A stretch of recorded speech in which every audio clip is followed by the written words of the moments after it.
may nag-request na naman sa atin sa Facebook na kung maaari, sagutin natin itong tuligsa ng Iglesia ni Cristo tungkol sa paggamit sa pangalan. At sinagot din nila ang lektora ni Attorney Marwell Liasos. You know, in the Bible, there are so many ways on how to call the church. Hindi lamang Iglesia ni Cristo. No? But tinawag din siyang Church of God, Church of the Lord. It really doesn't matter how you call it. Because the real story is, it doesn't change the fact that it belongs to God. However you call it, Iglesia ni Cristo, Iglesia ng Diyos, tama, dahil si Cristo yung Diyos. Hello, Iglesia ni Cristo, tumigil nga kayo. Iglesia ng Panginoon, tama, dahil si Cristo ay Panginoon. So however you call it, the no? Sila si Bobby Fernandez at Michael Sandoval sa Iglesia ni Cristo na tatag ni Felix Manalo. Kumusta sa lahat ng mga nakikinig sa atin? Sa ngalan ng ating Arsobispo, Archbishop Martin Umuan, sa ngalan sa ating Chief Executive Officer, Father Darrell Rosales, sana'y nasa mabuting kalaygayan kayong makikinig sa istasyon DXDD, nanood sa Facebook at pati na sa YouTube channel. Isa sa mga tatalakayin natin ngayon, itong request sa ating kapatid sa Malaybalay Bukidnon na sana'y masagot natin itong tuligsa ng mga ministro ni Felix Manalo at yung paggamit nila sa Aklat Katoliko na may Iglesia ni Cristo. No? So, pakinggan natin ang programa nila ni Bobby Fernandez at Michael Sandoval, mga ministro ng Iglesia ni Cristo. Hindi po pinagtatalunan na ang mga nagpapakilalang sila raw ay Kristiyano ay nagsasabing sila raw ay kaanib sa iglesyang itinatag ng ating Panginoong Kristo. Kapatid na Bobby, tayo ba ay tutol na ang Panginoong Kristo ay nagtatag ng isa lamang na iglesia? Hindi, kapatid na Michael, sapagkat yan ay nakasulat sa Biblia. At pinahayag mismo ng Panginoong Kristo sa Mateo 16:18, ang sabi niya, sa ibabaw ng batong ito ay itatayo ko ang aking iglesia. Okay, so sabi ng ministro ni Felix Manalo, hindi sila totoo ng ating Panginoong Jesucristo ay nagtayo ng iisa lamang na iglesia. Pero hindi nila sinasabi kung bakit si Felix Manalo nagtayo ng iglesia na nakapangalan ng ating Panginoong Jesucristo noong taong 1914. Ituloy natin. At nang tinawag ng mga apostol ang iglesyang yun, kapatid na Bobby, sa aklat ng Roma, nang magturo si Apostol Pablo, ano ang pangalan ng iglesyang yun ayon sa Biblia? Mabuti, basahin natin ang nakasulat sa Roma 16:16. Magbatian kayo ng banal na halik. Lahat ng iglesia ni Cristo ay bumabati sa inyo. Maliwanag po, kapatid na Michael, kagaya na nalalaman ninyo, mga mahal na taga-subaybay, na ang pangalan po ng iglesyang itinayo ng ating Panginoong Jesucristo at nakasulat po sa Biblia, Iglesia.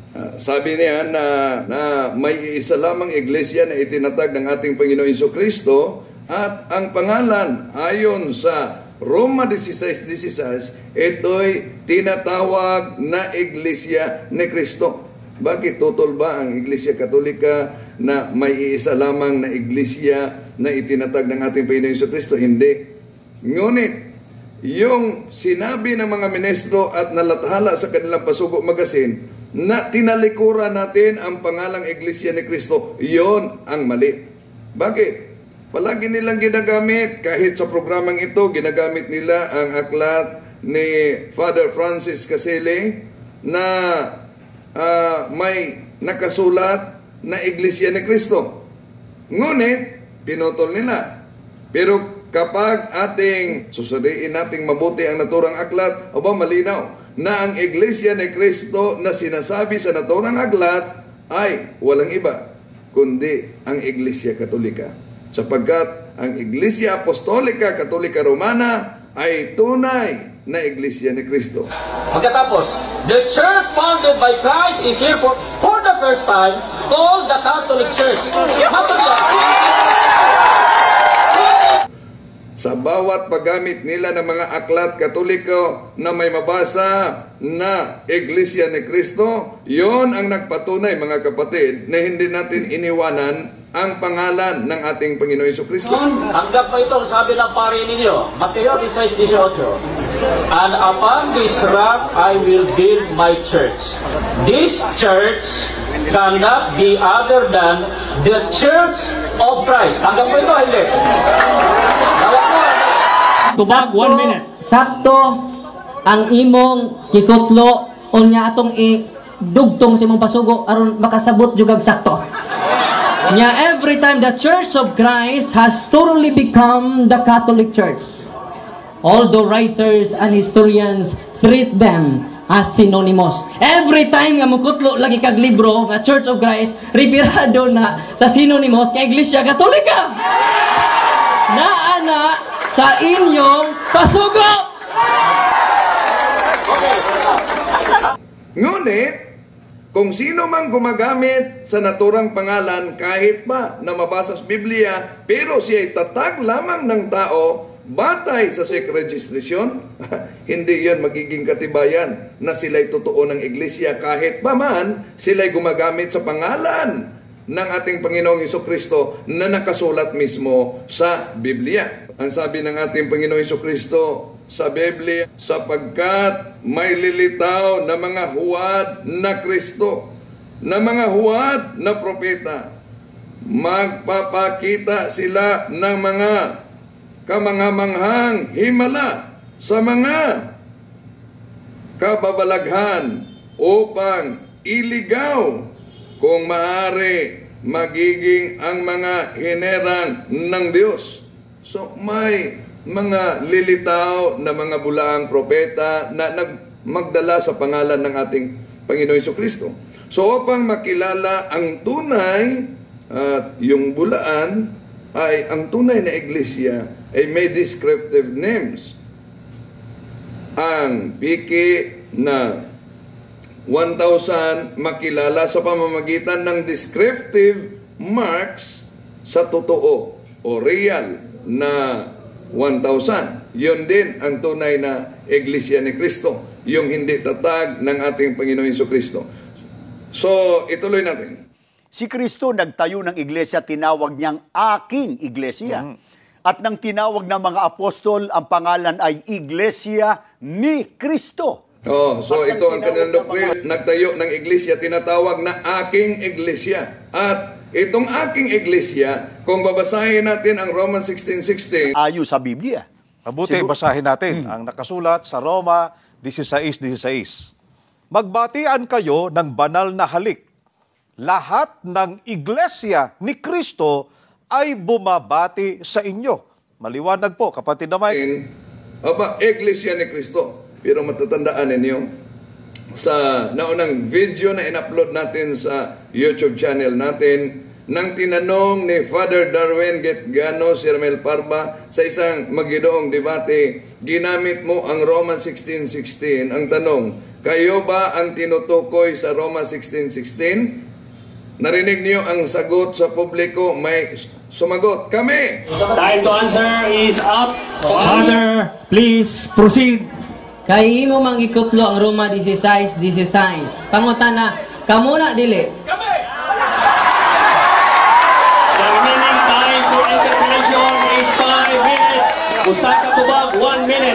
Sir Parba, please continue. Ang akong gipatinaw, tinaw kayo sa Karios 13:18.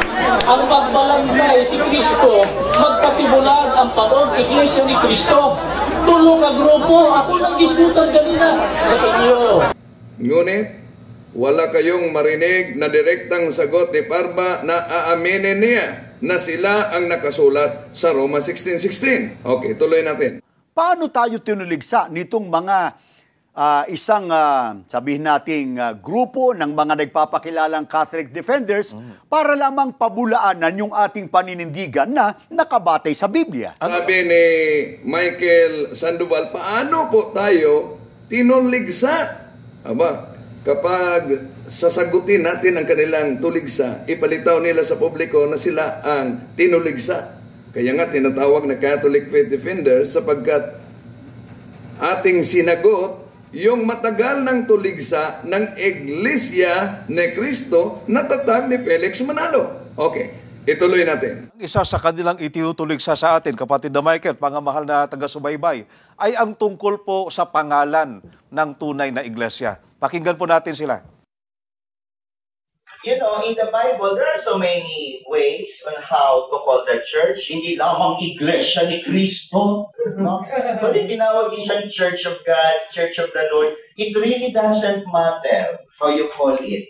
Because the real story is, it doesn't change the fact that it belongs to God. However you call it. Iglesia ni Cristo, Iglesia ng Diyos. Tama, dahil si Cristo yung Diyos. Hello, Iglesia ni Cristo, tumigil nga kayo. Iglesia ng Panginoon. Tama, dahil si Cristo ay Panginoon. So however you call it, the Father means that it belongs to God. Hindi po ganun eh. Kasi si Cristo po ay hindi niya bininyagan ng pangalan ang kanyang simbahan. It is simply His church. There is no need to baptize it with a name. Kaya ni Iglesia ni Cristo, ni Felix Manalo, para siya nakapulot ng panty, sinuot kanya na. Yan yung nakita ng Iglesia ni Cristo sa Biblia, although in reality, wala naman. Alright. So, no proper name has been called, but there's no proper name to the church, but throughout history, it has been called to differentiate it from other claims. Ang lektora ni Atty. Maruel Liasos, Order of Preacher, kasama natin, Legal Counsel ng Catholic Faith Defenders, Advisor, sinagot ng mga ministro ni Manalo. No? So, pakinggan natin sila. Sa pahayag na yan, nung isa sa mga Catholic Defenders, in particular si Attorney Mars, ang tawag nga ni kapatid na Ramil ay Ate Mars. Kasi pinaigsi yung attorney instead of saying na attorney, tinatawag ni kapatid na Ramil na Ate Mars. Yun pala ka, Bubo, magbasa sa attorney yung Cebuano na ministro, no? Mars. Pero minsan nagkakamali ka ng pronunciation. Ate, minsan ba kasi, como Bisaya, medyo nadudulas. Attorney Mars yun. Pasensya na. Teka, Tuloy tayo. ang nakatatawag na pa si kapatid na Bobby, yung himig, yung tono, yung takbo ng salita, may panlalait at inaaglahi ang kapatid na Felix Manalo sapagkat ang sabi ni Attorney Mars, Kaya ni Iglesia ni Cristo, ni Felix Manalo, para siya nakapulot ng panty, sinuot kanya na. Yan yung nakita ng Iglesia ni Cristo sa Biblia, although in reality, wala naman. Alright. mga kaibigan at kapatid na Bobby, nakapagtataka lang, natatawagan lang tayo ng pansin, maraming pwedeng pagtularan. Di ba? Yung sinatawag nga sa English na analogy. Pero ang napili ni Attorney Mars, ito, walang mali siya, panty. Pero wala tayong sinasabing siya nagsusuot ng panty, ha? Pwede namang brief. Pwedeng brief, pero panty ang pinili niya. Sagutin muna natin ito. No, sabi ni Michael Sandoval, Bobby, nakapagtataka lang, natatawagan lang tayo ng pansin, maraming pwedeng pagtularan. Di ba? Yung sinatawag nga sa English na analogy. Pero ang napili ni Attorney Mars, ito, walang mali siya, panty. Pero wala tayong sinasabing siya nagsusuot ng panty, ha? Pwede namang brief. Pwedeng brief, pero panty ang pinili niya. marami namang maaaring gamitin na analogy. Pero bakit panty pa? Ang ginagamit na analogy ni Atty. Maruel Liasos. Sabi niyo, attorney, abogado. Attorney Mars. Kung abogado, anong kaugnayan nun? Upang matandaan niyo ang nalathala sa Official Gazette. Alam niyo na kung ano ang nalathala sa Official Gazette. Sa pahina 393, number 8180, Abril 21, 1942. Hindi po ba nalathala ang liham mismo ni Rosita Trillanes na ayon kay Rosita Trillanes, ginahasa umano siya at meron pang mga nasaksihan niya na ibang mga babae na ginahasa. Kaya nga, si Felix Manalo ay nagsampa ng kasong paninirang puri laban kay Rosita Trillanes. Nasa pasugo mismo ano ang resulta sa kasong isinampa ni Felix Manalo laban kay Rosita Trillanes. Sa pasugo magazine, 1963, pahina 8, ang may akda nito ay si Teofilo Ramos. Ukol kay Rosita Trillanes na idinimanda ni kapatid na Felix Manalo ng paninirang puri at nahatulan sa hukumang unang dulugan, bagamat siya'y napawalang sala sa hukuman ng paghahabol. Malinaw yan, nakasulat. So kung napawala silang sala si Rosita Trillanes na nagsasabi na siya'y ginahas, malinaw ang pinaniwalaan sa korte mismo na yung pahayag ni Rosita Trillanes na ginahasa siya ay hindi paninirang puri. Okay, patuloy tayo. At ang punto pa niya, siguro sagutin natin ang head-on. Yung banggit niya kanina na You know, in the Bible, there are so many ways on how to call the church. Hindi lamang iglesia ni Kristo. No? Kung tinawag din siyang Church of God, Church of the Lord, it really doesn't matter how you call it. It really doesn't matter how you call it. sa makatwid, para po sa Catholic Defender, hindi po mahalaga para sa Diyos ang pangalan ng tunay na iglesia, kahit ano raw itawag. Kaya ito ang tanong, kapatid na Bobby. Biblia ang puntahan natin.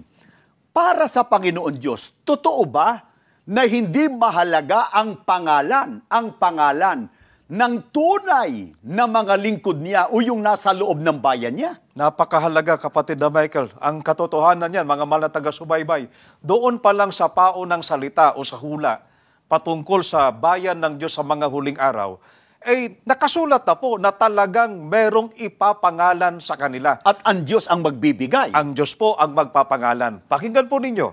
Dito po sa Isaiah 62:2 at ganito ang pahayag. At makikita ng mga bansa ang iyong katwiran, at ng lahat ng hari ang iyong kaluwalhatian. At ikaw ay tatawagin sa bagong pangalan na ipangangalan ng bibig ng Panginoon. Malinaw po, ang magpapangalan ay ang Panginoon. At tatawagin sila sa pangalang ipangangalan ng Panginoon. Sa talata pa lang na yan, binasa mo, kapatid na Bobby, litaw na litaw Ang sinasalungat po ng pagtuturo ng Catholic Defender ay ang mismong pagtuturo ng ating Panginoon Diyos. Sinalungat umano ng Catholic Defender ang turo ng Diyos. Hindi po totoo yan.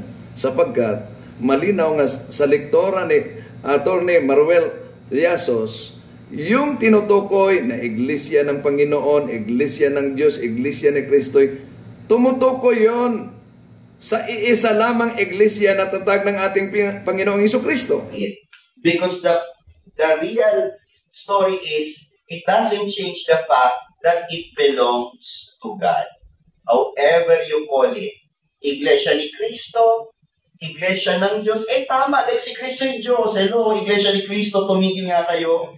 Iglesia ng Panginoon, tama, dahil si Kristo ay Panginoon. So however you call it, the fact remains that it belongs to God. Ngunit, kung sino mang gumagamit sa naturang pangalan kahit pa na mabasa sa Biblia, pero siya ay tatag lamang ng tao batay sa SEC registration, hindi yan magiging katibayan na sila'y totoo ng iglesia kahit pa man sila'y gumagamit sa pangalan ng ating Panginoong Hesukristo na nakasulat mismo sa Biblia. Patuloy tayo. Napakalinaw po. Yung mga tunay na kay Kristo, mga tunay na Kristiyano, ay tinatawag po sila sa pangalan ng ating Panginoong Hesukristo. Siguro, para mag-refresh sa kanila, paano ba itinatawag yung pangalan ng Panginoong Hesukristo? Paano yun ibinabati sa mga lingkod ng Panginoon Diyos? Kagaya po ng binasa natin kanina. At mahalaga po, babasahin natin uli ang nakasulat dito po sa Roma 16:16. Magbatian kayo ng banal na halik. Lahat ng iglesia ni Kristo ay bumabati sa inyo. Kaya napakalinaw po, ang mga tunay na Kristiyano ay tinawag po silang mga Iglesia ni Kristo, sunod sa pangalan ng ating Panginoong Hesukristo. Kaya kung babalikan natin yung isang bahagi ng ipinahayag kanina ni Attorney Mars na ang sabi po niya, sana natatandaan ninyo. Kasi si Kristo po ay hindi niya bininyagan ng pangalan ang kanyang simbahan. It is simply His church. There is no need to baptize it with a name. So, no proper name has been called, but there's no proper name to the church. There's no proper name to the church. Kapatid na Bobby, ang sangguniin natin mismo at kunin nating testigo yung opisyal na aklat ng Simbahang Katoliko. Bago nila gamitin ang aklat ni Father Francis Casile, malinaw naman.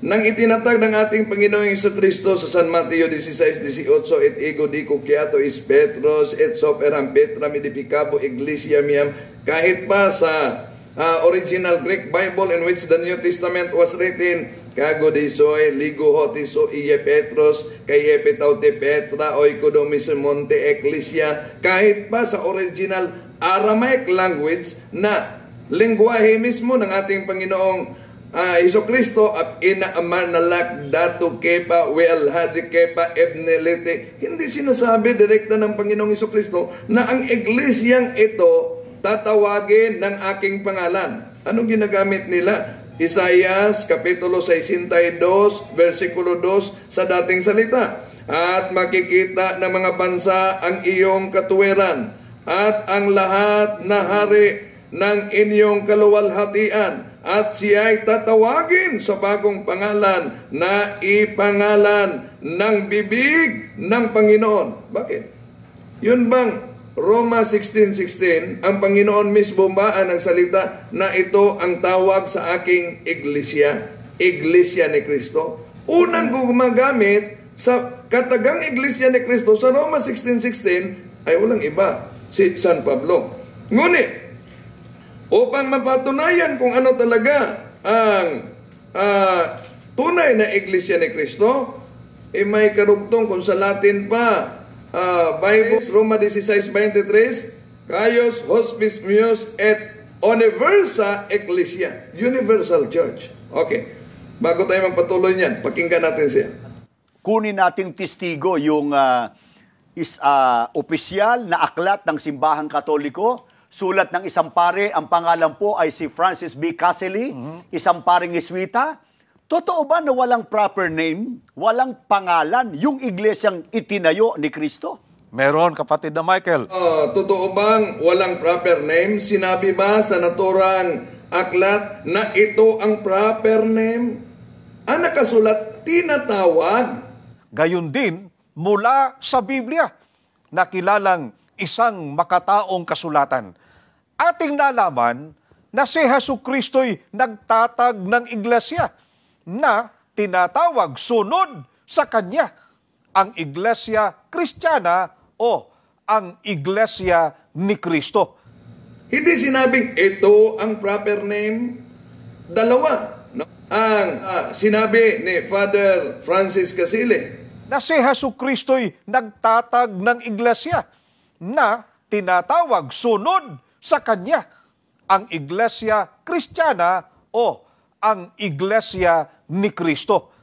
Iglesia Kristiyana o Iglesia ni Kristo. Ngunit, kung susuriin natin mabuti, ipakita natin malinaw, anong iglesia na tinutukoy niya na Iglesia Kristiyana? Ang tinutukoy niya na Iglesia ni Kristo, malinaw. Yung tatag ng ating Panginoong Hesukristo, ang Iglesia Apostolika Katolika Romana, yon ang iniwasan ng mga ministro. Pero pakinggan natin siya.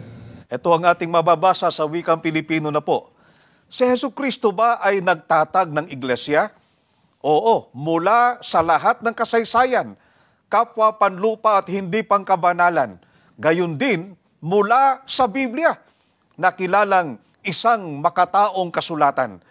Ating nalaman na si Hesukristo'y nagtatag ng iglesia na tinatawag sunod sa Kanya, ang Iglesia Kristiyana o ang Iglesia ni Kristo. Kaya malinaw po, ayon na rin po sa otoridad ng Iglesia Katolika na ang pangalan ng iglesia na itinatag ng ating Panginoong Jesucristo ayon sa Biblia ay Iglesia ni Cristo. Okay, yon ang kanilang palaging ginagamit mula pa nang naitatag ang kanilang iglesia sa panahon ni Felix Manalo, sapagkat may nabasang Iglesia ni Cristo, inaangkin na ng mga ministro, kami yan. Pero ituloy lang natin pagbasa, o kahit yung nauna, ano ang nakasulat? Pinatunayan mismo ng pare sa naturang aklat na ang tinatawag na Iglesia Kristiyana o Iglesia ni Cristo ay ang totoong tatag ng Diyos na Iglesia Katolika. Tubag, 1 minute. Sakto ang imong kikutlo unya atong idugtong sa imong pasugo aron makasabot jugag sakto. Nya every time the Church of Christ has totally become the Catholic Church. Although writers and historians treat them as synonymous. Every time nga mukutlo lagi kag libro nga Church of Christ, referado na sa synonymous kay Iglesia Katolika. Naana sa inyong pasugo. Ang tanong, bakit iniwasan niyo ang naturang sulat? Kung si Ramel Parba pa, bakit hindi niyo binabasa? Meron kayong tinatago. Bakit kaya hindi ninyo binabasa?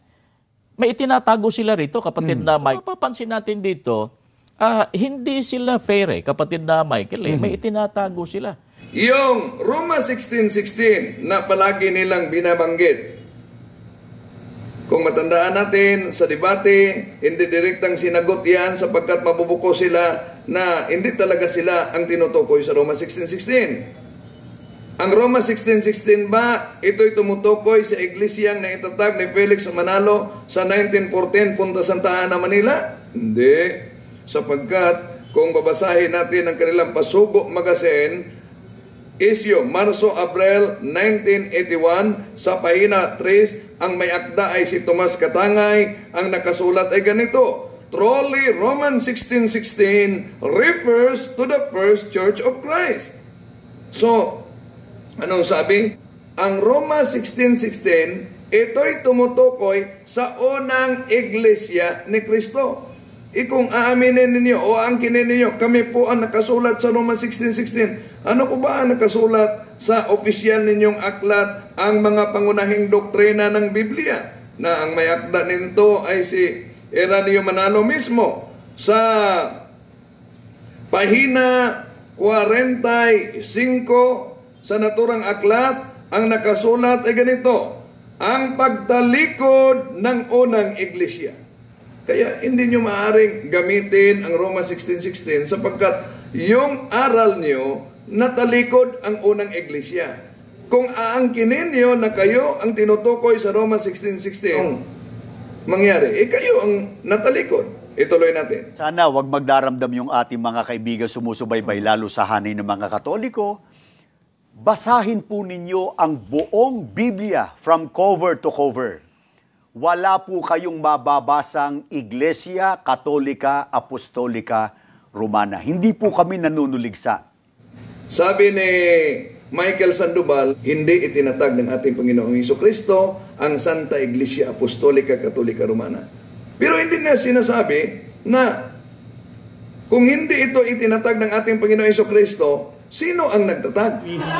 Pangutana, kay imo mang giingon nga si Ignacio ang nagtukod.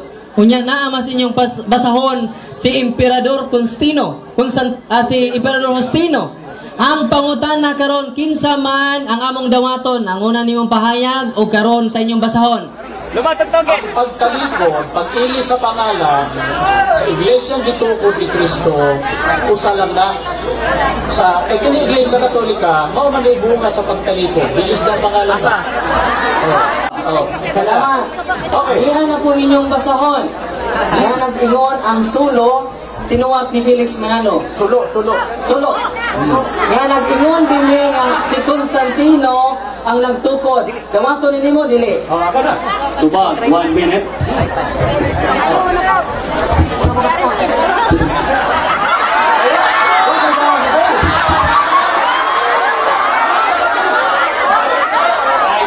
tinanong si Barba ni Father Darwin, ginamit mo ang Roma 16:16, kayo ba ang tinutukoy sa Roma 16:16? Kay imo mangikutlo ang Roma 16:16. Pangutana, kamo na dili. The remaining time for interpellation is 5 minutes. Usa ka tubag, 1 minute. Sir Barba, please continue. Ang akong tinaw kayo sa Karios, Resis, ang pagbalangkay si Kristo, magpatibulag ang paong Iglesia ni Kristo. Hindi direktang sinagot ni Barba sapagkat mabubuko sila.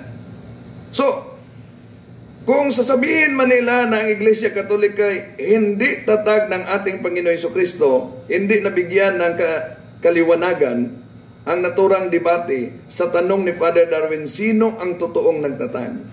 Nang sinabi ni Barba na si San Ignacio, obispo ng Antioquia, ang unang gumamit sa pangalang Iglesia Katolika, kaya siya ang nagtatag? O yung nasa aklat nila na muntik nang hindi niya aaminin kanilang aklat na si Emperador Justiniano ang nagtatag, o yung isang aklat na sulo na itatag ang Iglesia Katolika sa panahon mismo ni Emperador Constantino. Ba?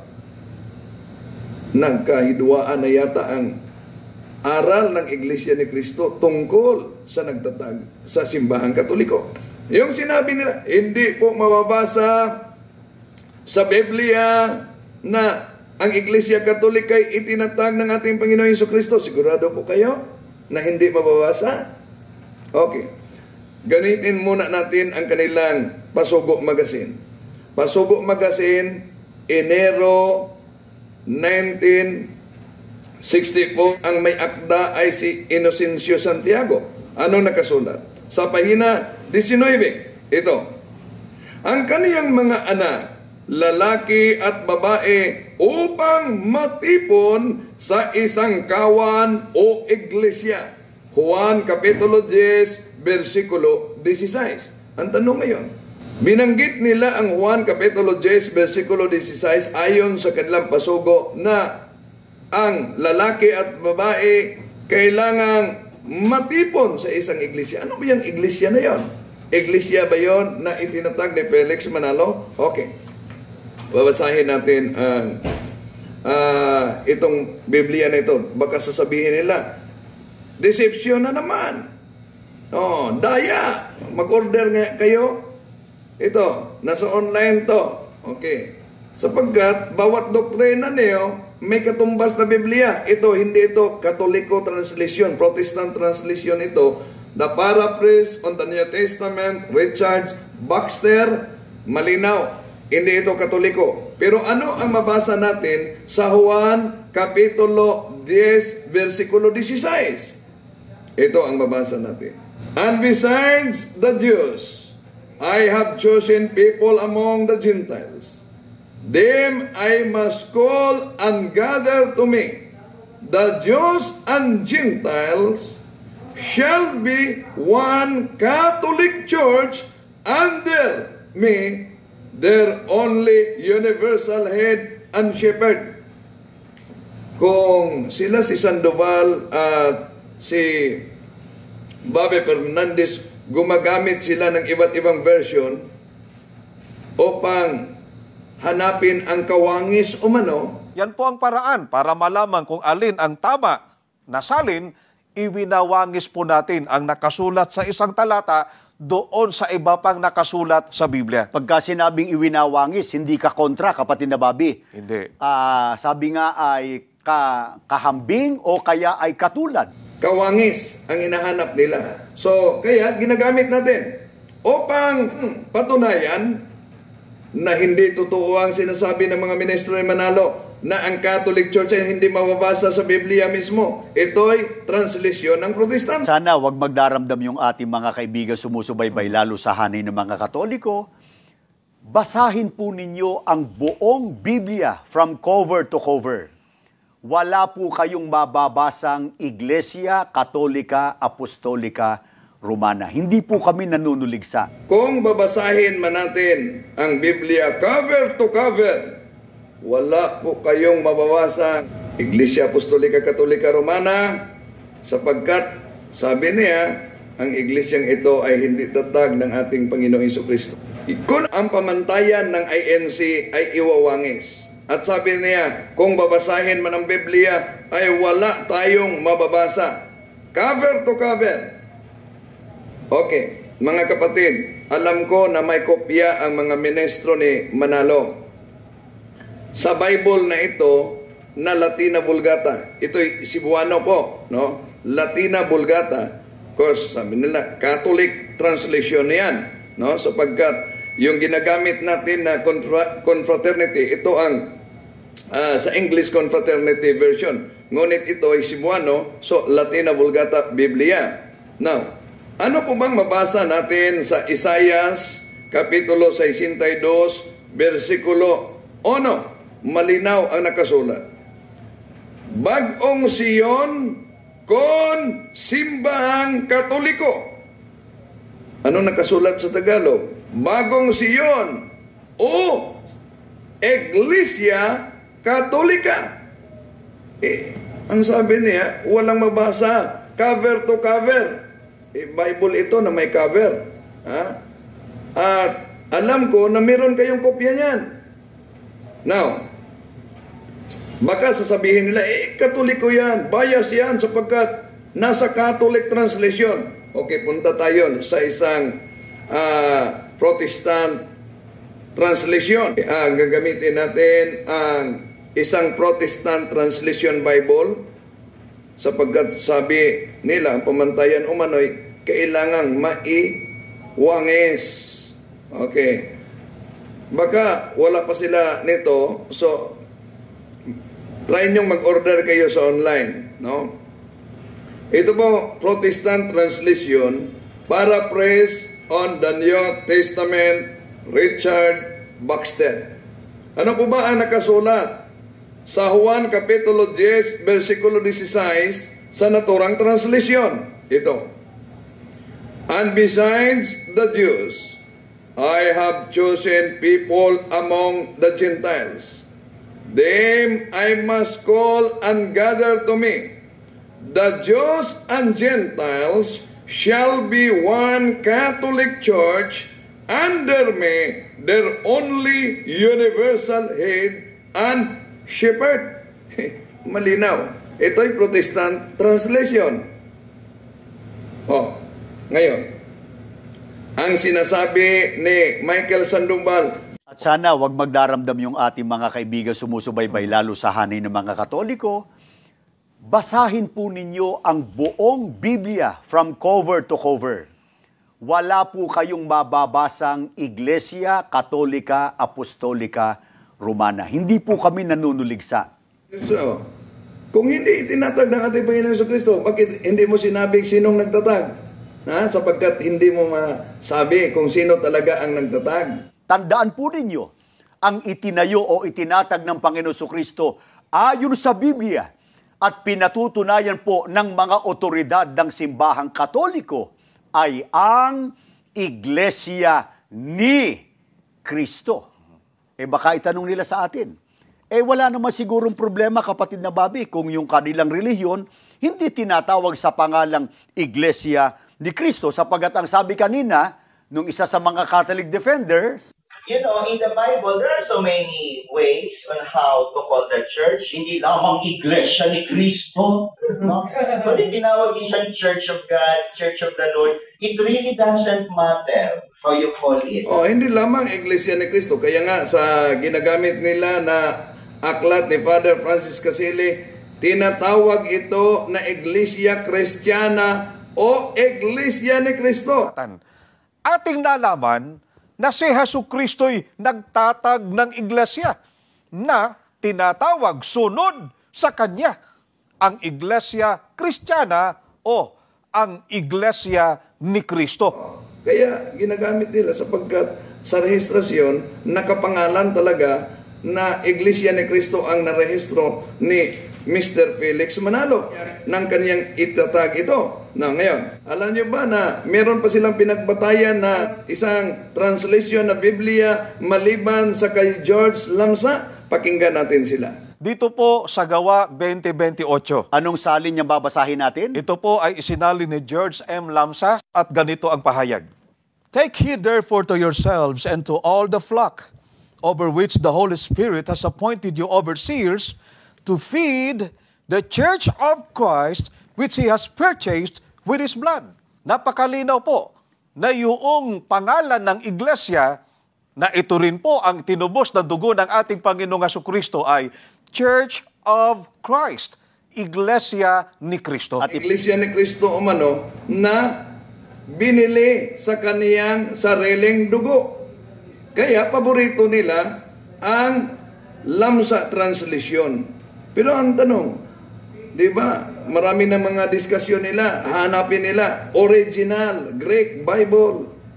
Yun ba talaga ang nakasulat? Ecclesia to Cristo sa original Greek Bible? Hindi. Ang nakasulat, Ecclesia to Theo, Church of God.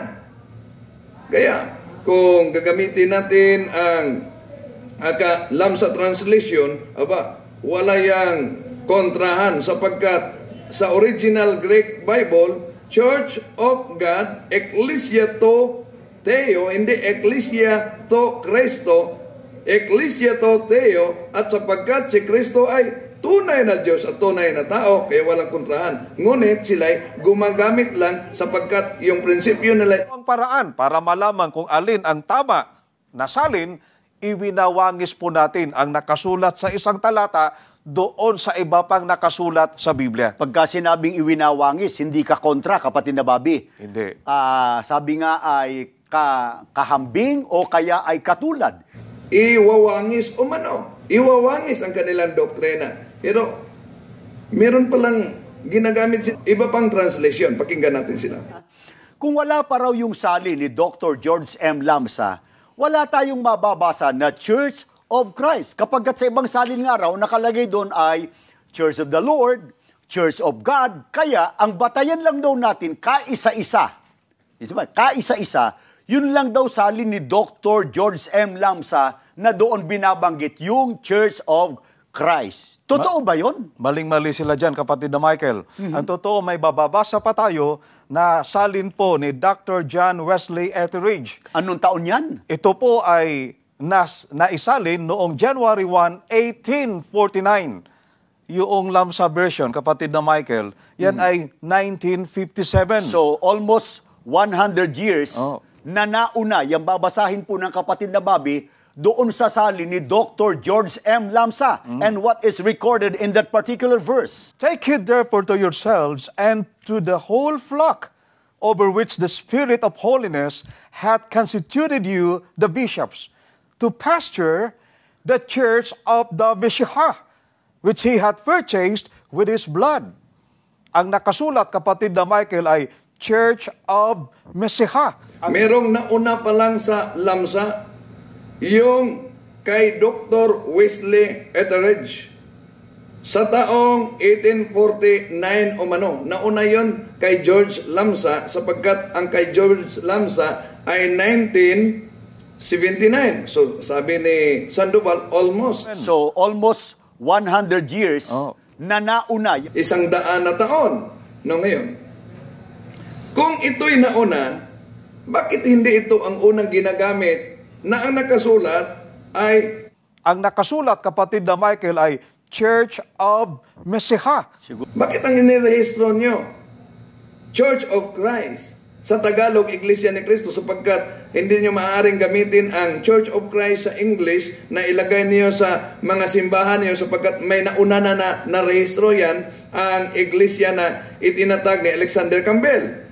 So, kung yun ang batayan ninyo na may nauna pa kay George Lamsa na ang nakasulat ay the Church of the Messiah. Bakit hindi yun ang inirehistro sapagkat yun ang nauna? Church of Messiah ang nakasulat.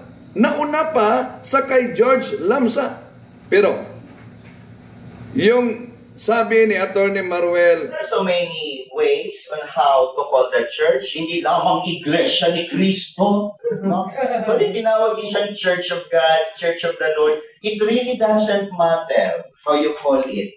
Because The real story is, it doesn't change the fact that it belongs to God.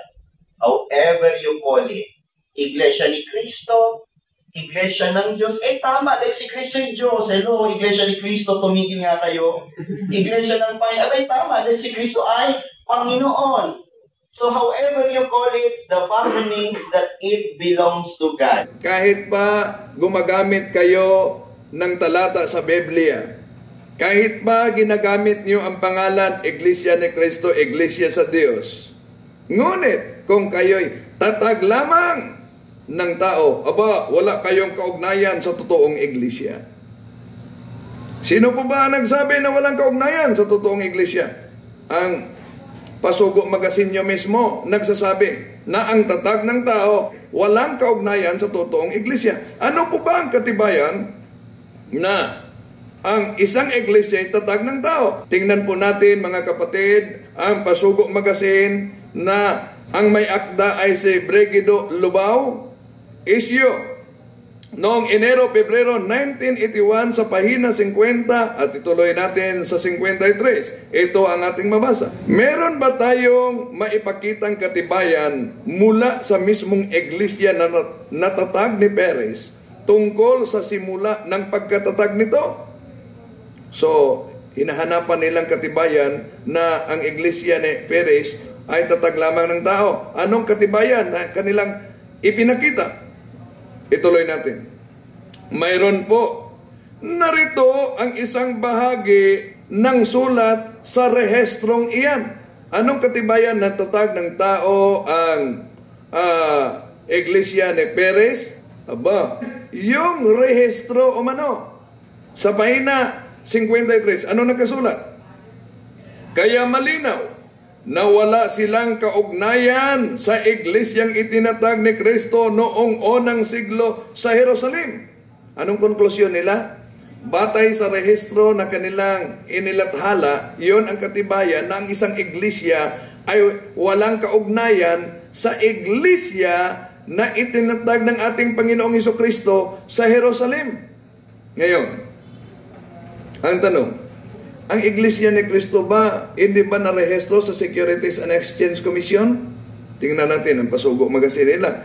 Agosto 1995 sa pahina 3. In the application for registration submitted by Brother Felix Y. Manalo to the Securities and Exchange Commission, SEC, it is stated that he is the founder. Brother Felix Y. Manalo, instead of our Lord Jesus Christ, was registered as the founder. Diba? Malinaw. Pinatunayan niyo na narehistro kayo sa Securities and Exchange Commission at batay sa naturang rehistrasyon, sinasabi na ang Iglesia ni Kristong lumitaw sa 1914 Punta Santa Ana, Manila ay itinatag ni Felix Manalo. Ngayon, ano bang magamit nating katibayan ng isang iglesia ay tatag lamang ng tao at walang kaugnayan sa iglesia itinatag ng ating Panginoong Hesukristo sa unang siglo? Sabi niyo sa Pasugo Magasin niyo, Enero, Pebrero 1981 sa pahina 53, ang may akda ay si Brigido Lubao. Ang SEC registration ay magamit upang patunayan na ang isang iglesia ay tatag lamang ng tao at walang kaugnayan sa unang iglesia. Mga kapatid, hindi lang sana magdaramdam ang ating mga kapatid sa Iglesia ni Cristo, sapagkat hindi po layunin natin na sisirain natin sila, sinagot lamang natin ang kanilang mga tuligsa sa Iglesia Katolika. No? Ngayon, alam nyo ba na batay sa kanilang Pasugo Magasin, ang nailathala, ang layunin sa paglathala ng Pasugo Magasin ay ang katotohanan. Ito, nagkasulat sa Pasugo Hulyo 1964, pahina 47. Ang panukala na magkaroon ng pahayagan, pasugo, ang Iglesia ni Cristo ay si kapatid na Felix Manalo. Layunin din naman ng pahayagang ito na magsasanggalang sa pamamagitan ng mga tiyak na aral ng banal na kasulatan. Anong layunin? Upang magsasanggalang umano sa tiyak na aral. Pero, kung Iglesia ni Cristo ang palagi nilang ginagamit, may lihim palang pangalan na nalathala sa kanilang pasugo. Tingnan niyo kung anong pangalan o lihim na pangalan ito. Ito. Sa Pasugo Magazine, Nobyembre 1951, sa pahina 4, ang may akda ay si Leopoldo Aguilar. Ito ang ating mabasa. Ang Iglesia ni Cristo ay kailangan at hindi maiwasan sa paglilingkod ng tao sa Diyos. Hindi lamang daramdam ang ating mga kapatid sa Iglesia ni Cristo. Ang tanong ko lang, bakit po ba Iglesia ni Cristo? Sino po ba si Cristo sa buhay niyo? Di ba malinaw na nasa Pasugo Magazine ninyo na hindi maaring tawagin ng anumang pangalan maliban sa Iglesia ni Cristo? Bakit naging Iglesia ni Cristo ito? So, sagutin, sino ba si Cristo? At kung may nauna pa sa kay George Lamsa, kung may nauna sa kay George Lamsa, yung ginagamit nila, bakit hindi Church of the Messiah. o narehistro? Okay. Yung binanggit Attorney Maruel, na kahit pa gumagamit kayo ng pangalan ng ating Panginoon Jesucristo, kapag kayo'y tatag ng tao, hindi yan katibayan na kayo'y totoo na. Malinaw din yan, nalathala yan sa Pasugo Magazine. Marso-Abril 1984, pahina 14, Christ therefore is the founder of His church, the true church. Hence, a church established by a founder means a bugos or a false church. Malinaw. Na kung itinatag man ito ng isang tao, hindi totoo yung iglesia na yan. At anong tawag? Ayon sa Pasugo Magazine na ang may akda ay si Emiliano Agustin. Disyembre 1964, pahina 32. Kaya Iglesia ni Cristo ang pangalang itatawag sa kanila.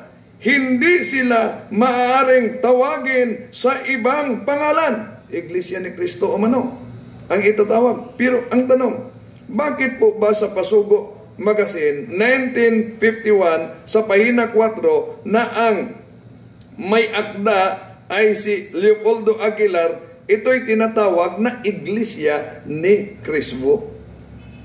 Mga kapatid, sinagot lang natin ang tuligsa ng ating mga kapatid sa Iglesia ni Cristo. Hindi po layunin natin na masugatan ang damdamin ninuman o masaktan ang ating mga kapatid na Iglesia ni Cristo. Ngunit ating sinagot lamang sapagkat yung mga kasinungalingan, pag ito'y palaging inulit-ulit, magiging parang totoo sa mga taong kulang ang kaalaman.